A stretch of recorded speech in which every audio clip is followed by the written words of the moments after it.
So let me just finish with some thoughts on learning and the workforce, because I think that's going to be one of the big shifts is as we automate more and more of what humans do, we're going to have to begin to teach and emphasize, both in institutions and in the corporation, things that computers can't do, things like empathetic communication.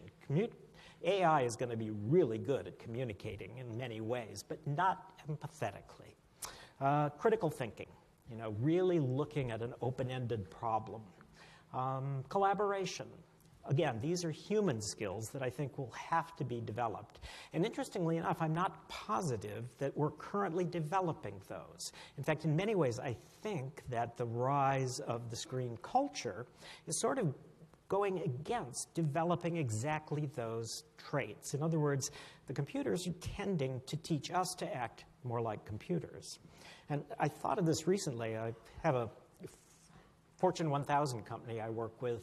The HR people told me recently that they had started a new class called Remedial Social Skills. And I said, whoa, what is that?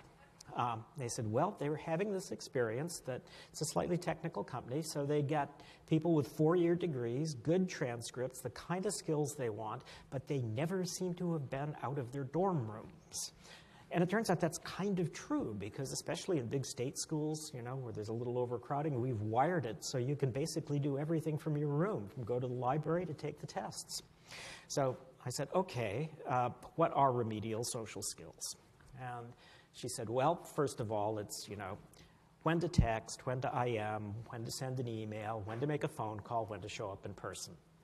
Okay, I can see that. That's kind of business manners. I mean, someone had to teach baby boomers not to type in all caps. But then she said, the biggest one we're working on is how to start a conversation and how to know a conversation is over. And I said, now you're freaking me out. But since then, I've talked to some psychologists about this who say that actually this is, some kids are just natural conversational beings, natural social beings. But psychologists say they are seeing this diminution in social skills around that kind of spontaneity. And the theory is that this is the first generation that has had texting and IMing since before adolescence. And that, in fact, texting and IMing is asynchronous. It's a kind of communication that lets you think for a second. Even if all you're going to do is text back LOL, at least you've thought about it. It's much less confrontational than face-to-face conversation. So if you're an awkward adolescent, and those words often go together, you probably will avoid face-to-face communication if you have this option of the asynchronous communication. So the fault is, the fault's not really the technology. The technology has just made this possible. The fault is that, we didn't realize that we actually may have to start teaching conversation, having things in school that force kids to really begin to learn to converse for ones who apparently don't have this. So I think what we're going to see going into the future is as artificial intelligence and telepresence begins to sort of disembody the company, what is more and more important are what are the skills that are truly unique, powerful human skills. And in a way, that's sort of the HR department's problem, but I think it's going to be everyone's problem. Anywhere that touched by technology is going to begin to redefine what the skills are, and in a way that we really haven't done for many, many years. So I'll just finish with one quick story. It sort of made me realize that this problem is not new. This actually goes back to the first novel I wrote about Silicon Valley.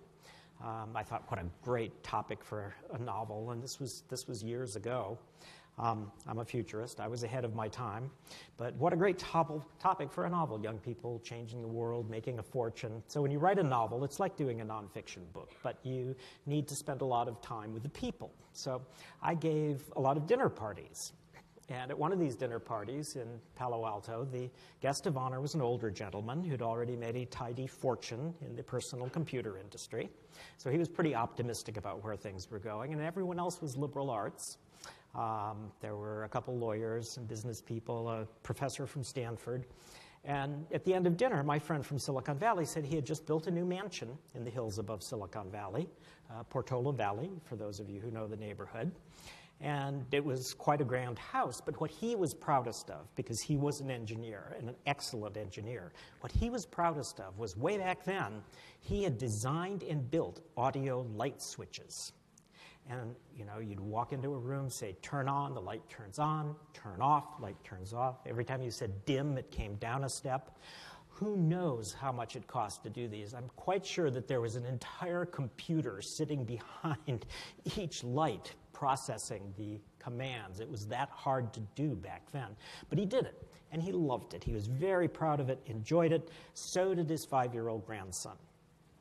Came to visit. Got audio light switches right away, took to them like a duck to water.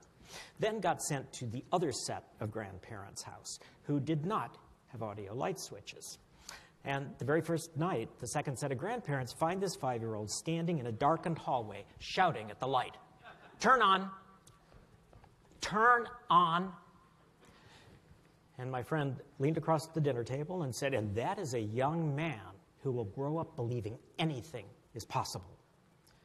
And there was just silence around the table, and I know what everyone else was thinking. That is a young man who will grow up not knowing how to turn on the lights. And I think right in there, between my friend's great optimism about the future and the real doubts people have about what might be left behind, is where we all have our work to do. Thank you.